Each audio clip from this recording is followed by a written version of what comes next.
Assalamu alaikum and welcome back. You are listening to the Marai Mukunda show on Salam Media. So, if you have a history of abuse from one or both parents, you might have wondered at some point if you should forgive them. It's hard to live your life with those emotional scars. You've probably struggled with feelings of being unworthy, low self esteem, depression, resentment, anger, and maybe even rage. How do you forgive your parents and set yourself free? Let us find out. Joining me on the other side is a life coach, Nazia Salojee, and we're going to be talking about forgiving abusive parents and setting yourself free. Kind of like moving on from the abuse of parents. Assalamu alaikum, Nazia. Walaikum assalam wa rahmatullahi wa barakatuh. Jazakallah so much for having me on your show again. Alhamdulillah, it's always a pleasure. All right, so Nazia, first of all, how does one recognize abuse from parents? How do we know that this is abuse? So there are three main types of abuse, Miriam. The first is emotional abuse. This is when you're being called names.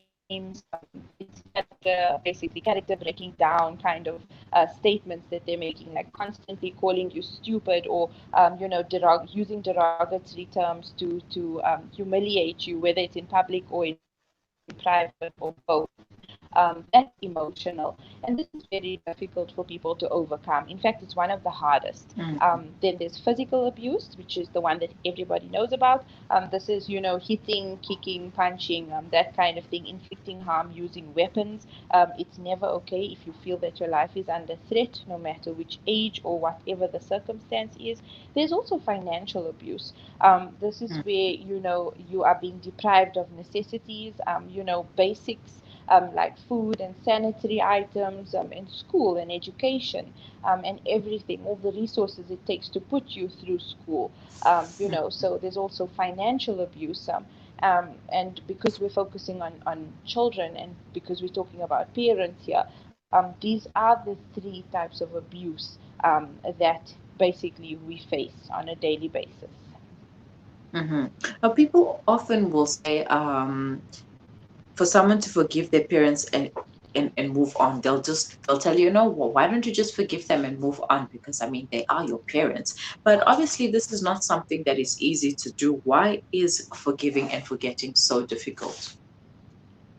So, forgiving is a personal choice. It's something that you, as an individual, need to make the decision to do.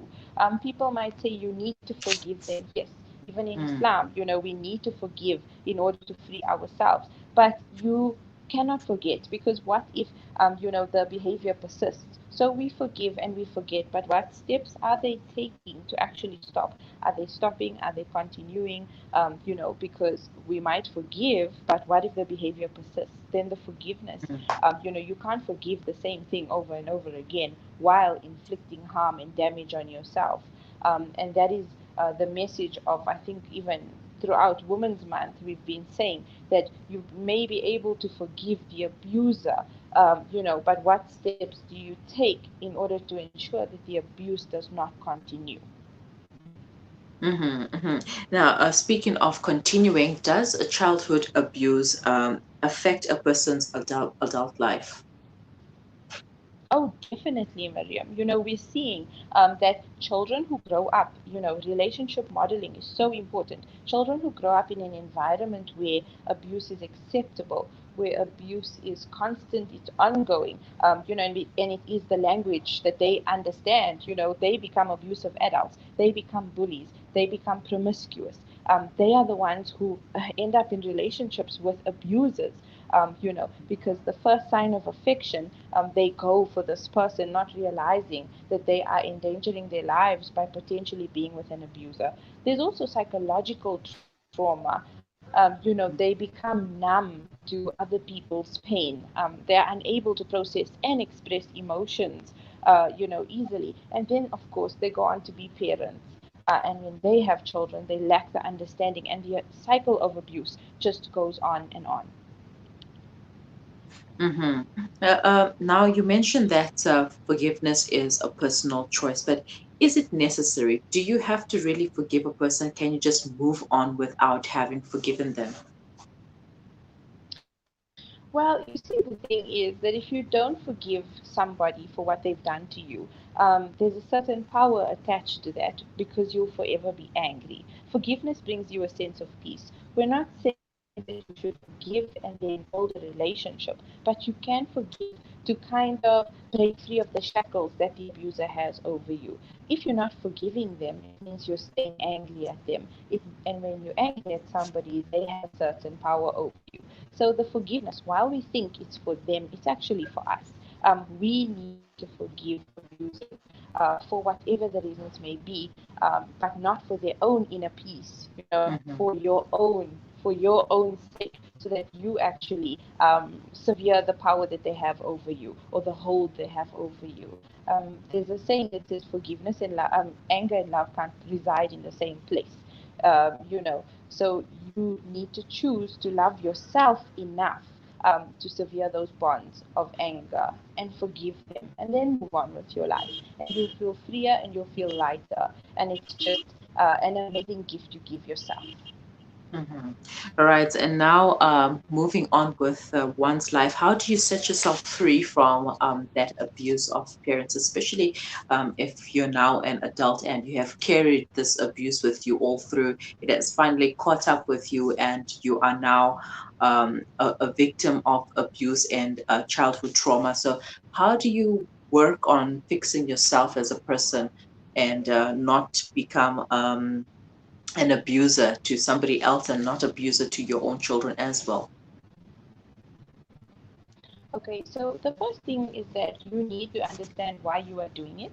You're forgiving them so that you have a healthier, freer mind space, and that you are able to become a productive individual, a healthy individual in your own life.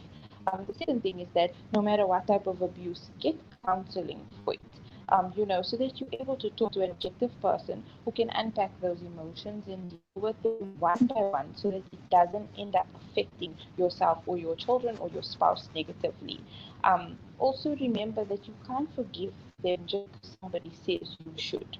Mm. You have to really, you get this to this point where you have to tell them, this is what I'm forgiving you for.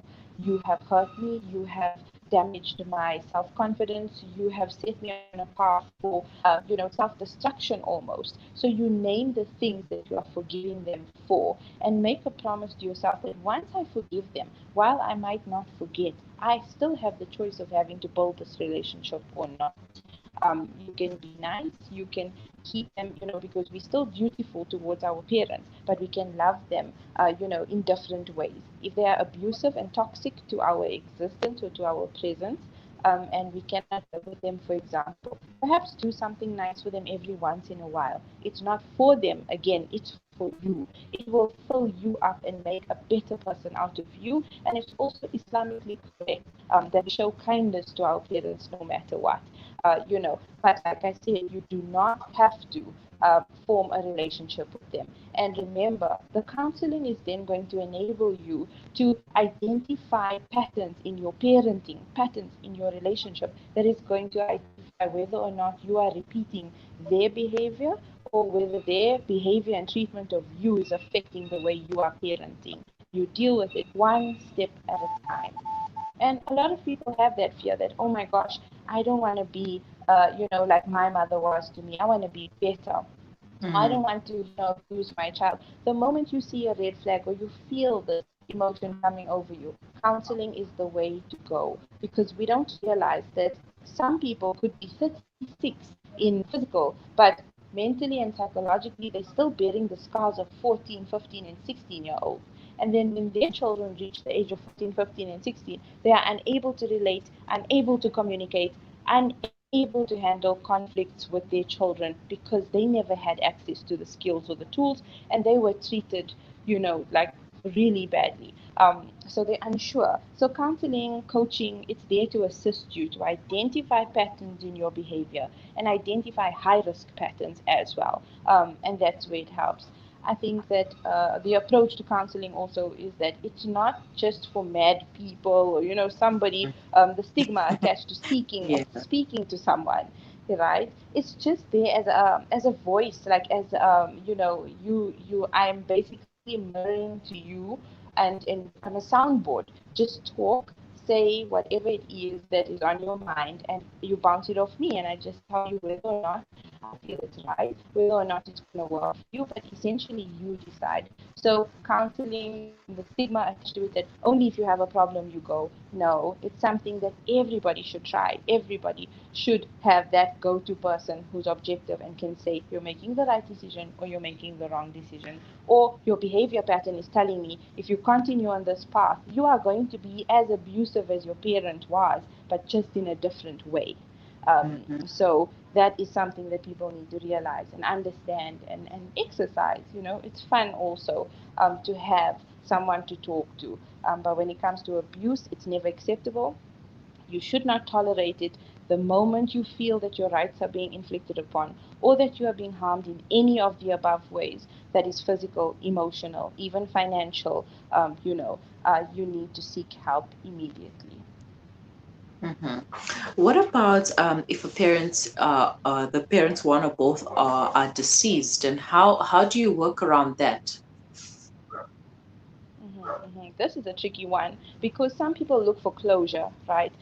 People want to know, why did you treat me like that? Why did why weren't you there for me? And if the person is not there to give you Mm-hmm. the answers, it will be very, very hard to find that kind of closure. But if they are deceased, then you need to get the counseling.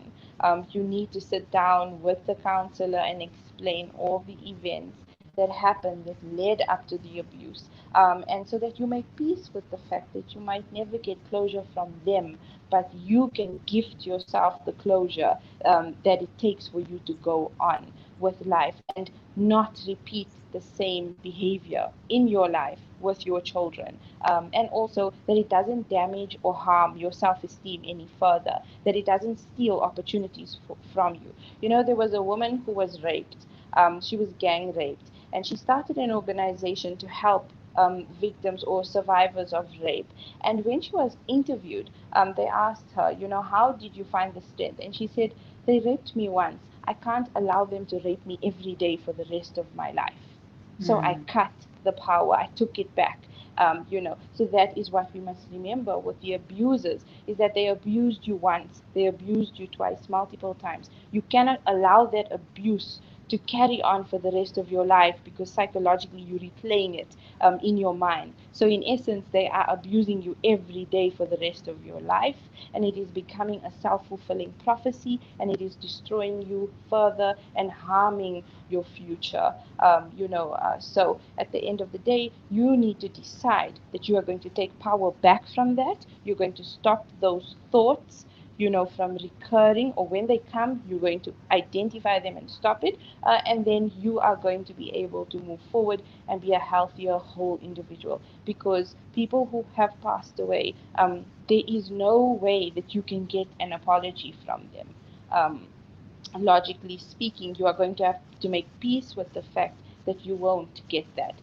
So that is a dry pill to swallow, but you elevate your state of mind. So you are in a better state of acceptance, and you move on freer and lighter of that. Mm-hmm. I think also one thing that we need to know is that if we're forgiving someone, we cannot or shouldn't be expecting an apology from them, because if the forgiveness is for us, then we can't expect them to apologize to us for what they've done to us. And in many cases, abusers don't really apologize. Yes, yes.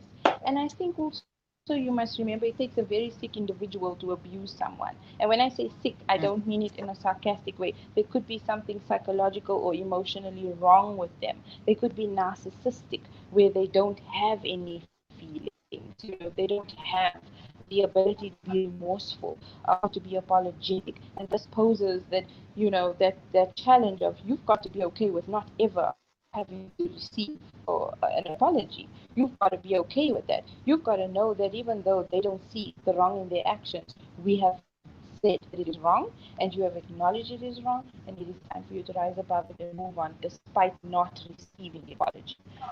Although we think that the apology has the power to set things right, you have the power to set things right. You have the power to decide, how you want this to play out. Don't forget your power, because abuse is all about power. It's about a show of power, it's about taking of power, it's about enforcing power, and it is like a power trip basically. So you've got to realize as the victim where your power lies, in order for you to take your power back. And forgiveness is the first. But remember that forgiveness does not mean I condone what you did. I forgive you. I do not condone it, nor I'm not forced to have a relationship with you. But it is me taking a stand for me, in a sense of saying I am correcting myself in saying I'm taking my power back from you. If I keep being angry at you, I will let you be. You will have the power still. So this is me taking it back, and that is something that, yes, you have got to make peace with. They might never say I'm sorry. They might never feel sorry, but you've got to be okay with that and move on. Mm-hmm. Now, when it comes to discipline, sometimes parents will be like, I'm just disciplining my child and I'm not an abusive parent, etc., etc. So, how do you recognize if it's discipline or if it's abuse? So we're living in an era of very advanced children, emotionally advanced. It's no longer about IQ, it's about EQ. So if you're gonna go and hit a child right now, they can report you. There's various avenues they can follow. The best thing to discipline children with right now, because they're so emotionally intelligent, they can pick up on what you're doing and they will tell you straight. My teacher told me that if you do this, you can get arrested, kind of a thing. Also, it's against the law to be physical with your child, or to physically reprimand your child.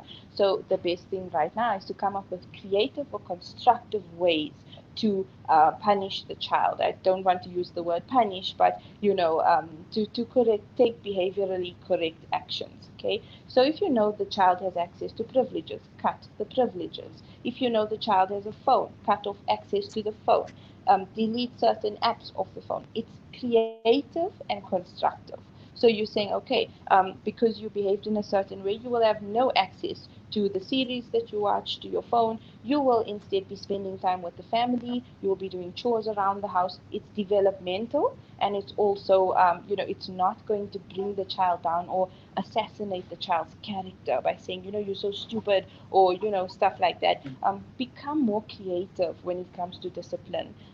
Become more creative with how you discipline. Make it constructive. Don't aim to punish.